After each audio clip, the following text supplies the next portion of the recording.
सध्या उन्हाची तीव्रता वाढत असल्यामुळे पिण्याच्या पाण्याचा प्रश्न गंभीर बनलाय। विहिरी आणि बोरवेल हातपंपांच्या पाण्याची पातळी खोलवर गेली, त्यामुळे पठार भागातील अनेक भागात भीषण पाणी टंचाई जाणवायला सुरुवात झाली आहे आणि या टंचाईच्या काळात जनतेला पाणी उपलब्ध करून देणं आपलं कर्तव्य आहे।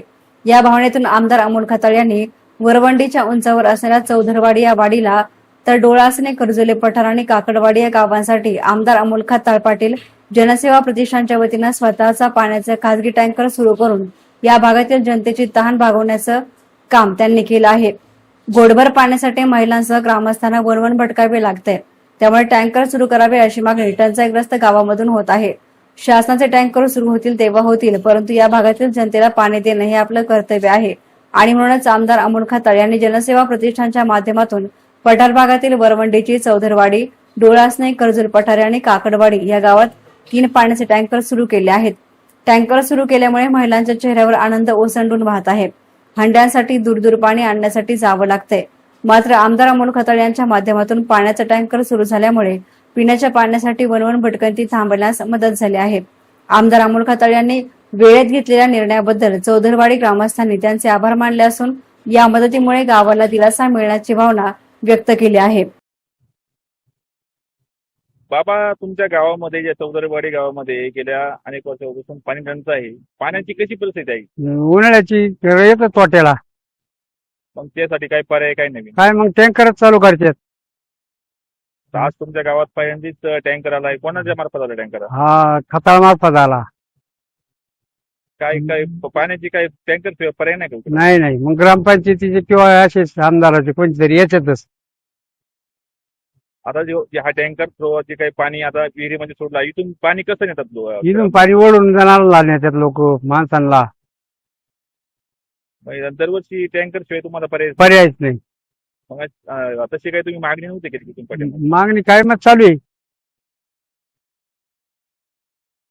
बाबा, तुम्ही कुठे चालले? विहिरी हो पाण्याला। आज गावात टँकर आलाय ना, हो, काय परिस्थिती कशी गावात पाण्याची? काय बिकट परिस्थिती। आता आज आमदार अमोल खताळांनी टँकर पाठवलेला आहे, काय वाटतं तुम्हाला? कसं त्यांच्याबद्दल काय म्हणणं? मग काय आता मी तू घरी होता आवाज आलो, मग आलो इकडं म्हणलं गाव पाण्याला। टँकर कुणी पाठवलाय तुम्हाला? आपलं अमोल खताळ पाठवून। आता पाणी प्रश्न सुटला का? आता काय वाटतं तुम्हाला? आता बरं वाटायला लागलं। आता हे पाणी तुम्ही विहिरीतून उपसून घेऊन जाणार? हा, बाटली शेंदून जाणार। बाबा, टँकर आलाय आज गावात, कोणी पाठवलाय? अमोल भाऊ खताळ आमदार। टँकर पाणी सोडले काय? आता पाण्याची टंचाई मिटली का तुमची? एवढं कशी काय मिटत, आम्हाला पाऊस पडेपर्यंत टँकर पाहिजे। इथून पाठीमागे किती परिस्थिती होती? इथून पाठीमागे हीच उन्हाळ्यात आम्हाला काय नेहमीच टँकर पाहिजे।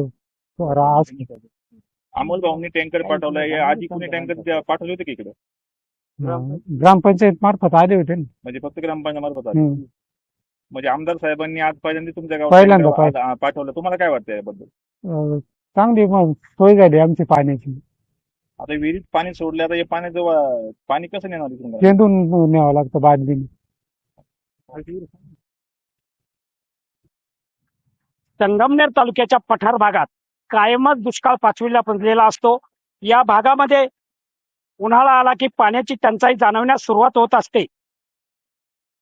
दरवर्षाप्रमाणे याही वर्षी या भागामध्ये पाण्याची टंचाई जाणवण्यास सुरुवात झाली आहे। आपण चौधरवाडी या गावात आलेलो आहे। आमदार अमोल खताळ पाटील यांच्या माध्यमातून हा टँकर या गावामध्ये सुरू करण्यात आलेला आहे।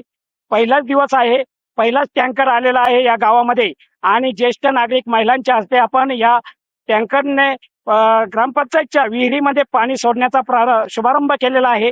आपण जाणून घेऊ त्यांच्याकडूनच काय परिस्थिती होती बाबा, आणि आता काय सध्या काय परिस्थिती आहे पाण्याची? पाणी आलंय आता टँकरचं। कोणी सोडला हा पाण्याचा टँकर? खताळ ना, अमोल खताळ। काय वाटतंय, म्हणजे पाणी किती दिवसापासून तुम्हाला पाण्याची टंचाई जाणवत होती? आता आम्हाला दर चालत उन्हाळ्याला जाण्याची। आतापर्यंत कोणी लक्ष दिलं का तुमच्याकडे? चालूच आता कोणी ना कोणी पाणी ग्रामपंचायती कोणी आम्हाला येतंय बुवा, असं आम्ही म्हणतो। बर, पावसाळ्यातच तुम्हाला फक्त पाणी राहतं, इतर वेळेस पाणी असतं का? पाणीच नाही।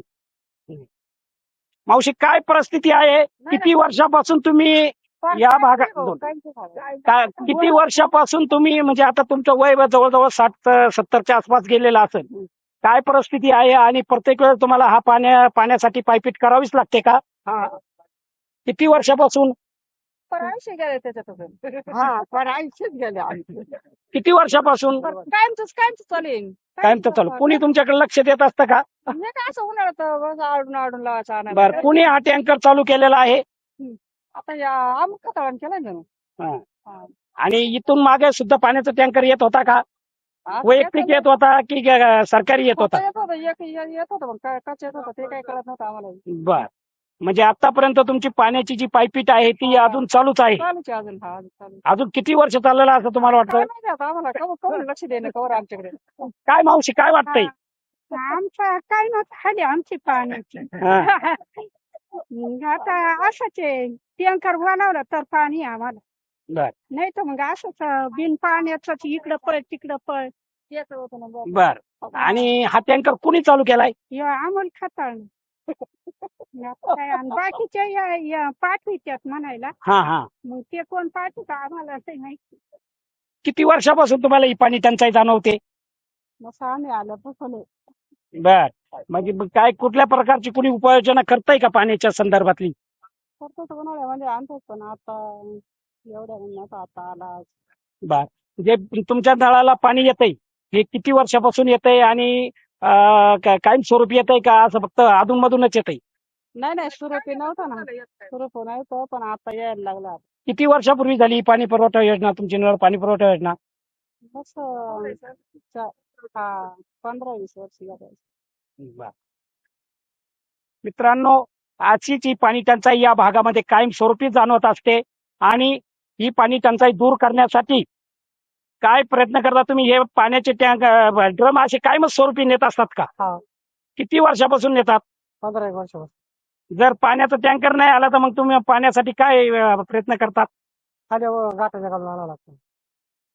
बर, किती किलोमीटर आहे? 1.5 किलोमीटर. 1.5 किलोमीटर. एसएन मीडियासाठी प्रतिनिधी गोरक्ष नेहे, संगमनेर.